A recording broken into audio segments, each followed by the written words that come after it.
Hi, I'm Ayana Reed, here with Black Talk Media Project, here at Greenville Barbershop on Oakland Avenue in Charlotte, getting the people's opinion in the community on the war on drugs in the United States.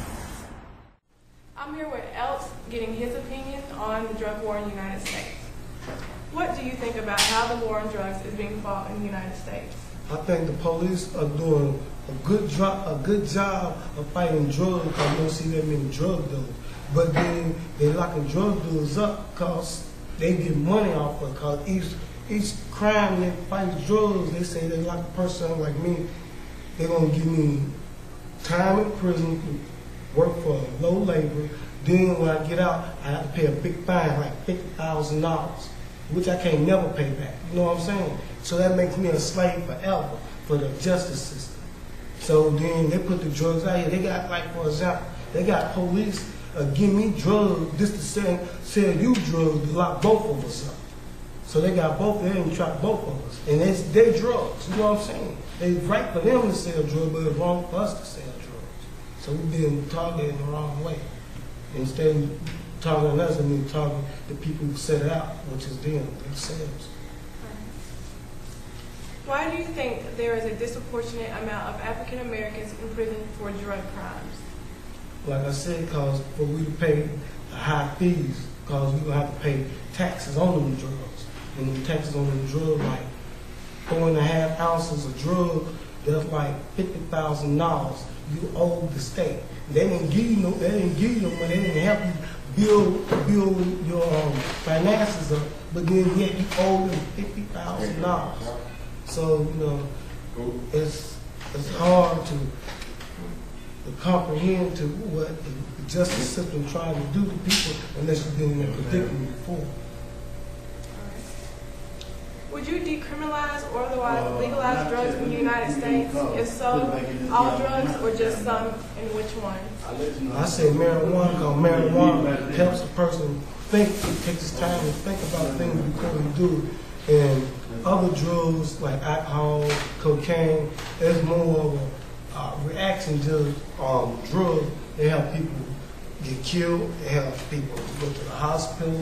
There's bad things happen to like crack cocaine, cigarettes, heroin. There's a bad reaction out of it. But marijuana, there's no reaction. You don't get no bad side effects. No one dies. No one goes to prison. None of that.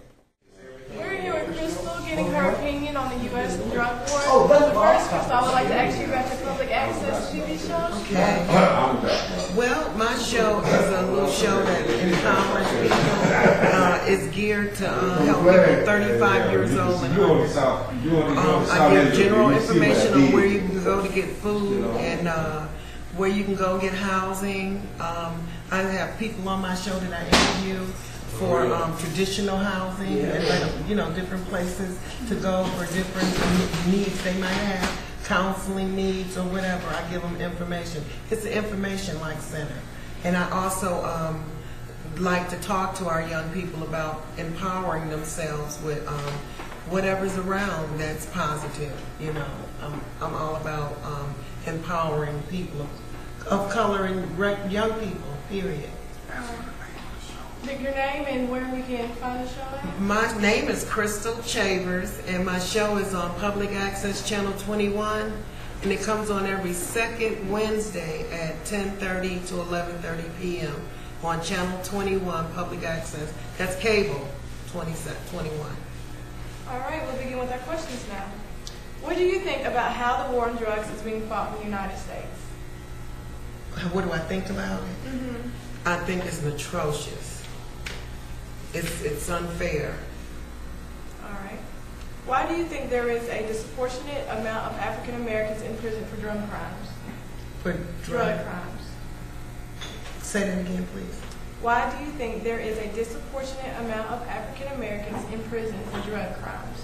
Oh, because the country set that up to be like that. The powers that be, the power elites, in my opinion, set it up for our young people to be put in jail. I mean, they target the age group from 25 and under to put our young black males in jail, and that's, in my opinion, one of the reasons why they're building all these jails. They're making all this profit off of us doing free labor. They're giving these boys like 50 cents, a quarter, $1 for working on the roads and stuff like that. So they're getting rich off of black bodies and brown bodies in jail. That's why they rather build prisons instead of schools. I mean, I thought we all knew that. It's just something that we don't say.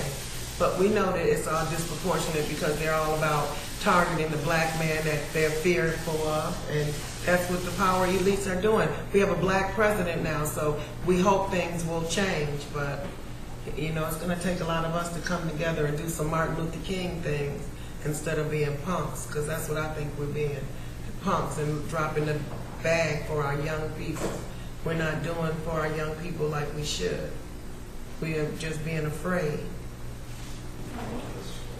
Would you decriminalize or otherwise legalize drugs in the United States? If so, would you all drugs or just some, and which ones?